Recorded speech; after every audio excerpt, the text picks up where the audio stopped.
السلام علیکم۔ بسم اللہ الرحمن الرحیم۔ سنہری کرنیں، قصہ نمبر 54، داستان ایک ایمان فروش کی۔ اس واقعے کے راوی امام قرطبی ہیں۔ وہ فرماتے ہیں مصر کی کسی مسجد میں ایک آدمی ایک لمبی مدت سے مؤذن کی حیثیت سے خدمت سر انجام دے رہا تھا۔ لوگ اس کے تقوی اور طہارت کی مثالیں دیتے تھے۔ اس کے چہرے سے اطاعت و بندگی کی نورانیت ٹپکتی تھی۔ مسجد کے ایک کونے میں اونچا سا مینار تھا۔ وہ 5 وقت اس مینار پر چڑھتا اور بلند آواز سے اذان کہتا۔ اس کی خوبصورت اور بلند آواز چہارسو پھیل جاتی۔ ایک دن اذان دینے کے لیے مینار پر چڑھا تو اچانک اس نے نیچے دیکھا۔ ایک عیسائی کا گھرانہ اس مسجد کا ہمسایہ تھا۔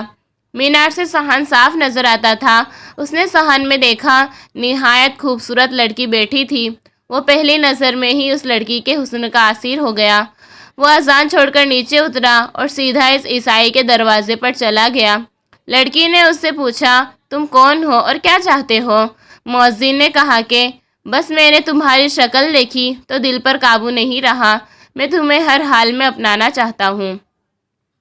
لڑکی نے کہا کہ میں تمہاری محبت کا جواب اس بات میں دیتی ہوں، مگر یہاں ایک بڑی رکاوٹ ہے۔ مؤذن بولا، بتاؤ، میں ہر رکاوٹ دور کرنے کے لیے تیار ہوں۔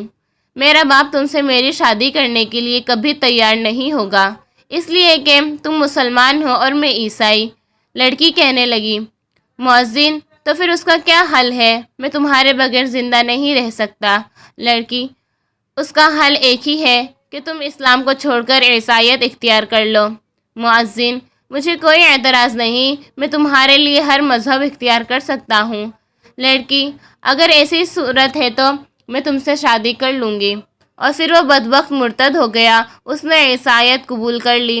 اس کی شادی کی تقریب منعقد ہو گئی۔ وہ بڑا خوش تھا کہ اس کی مراد مل گئی۔ اب اس کو اپنی محبوبہ سے علیحدگی میں ملنا تھا۔ ادھر اللہ تعالیٰ کا فیصلہ بھی آ چکا تھا۔ وہ بدبخت کسی کام سے چھت پر چڑھا، اس کا پاؤں پھسلا اور وہ چھت سے گر کر واصل جہنم ہو گیا۔ اس کو کہتے ہیں سوء خاتمہ کے اس بدبخت کو محبوبہ بھی نہ ملی اور آخرت بھی برباد ہو گئی۔ اللہ تعالیٰ ہم سب کو خاتمہ بالخیر فرمائے، آمین۔ السلام علیکم۔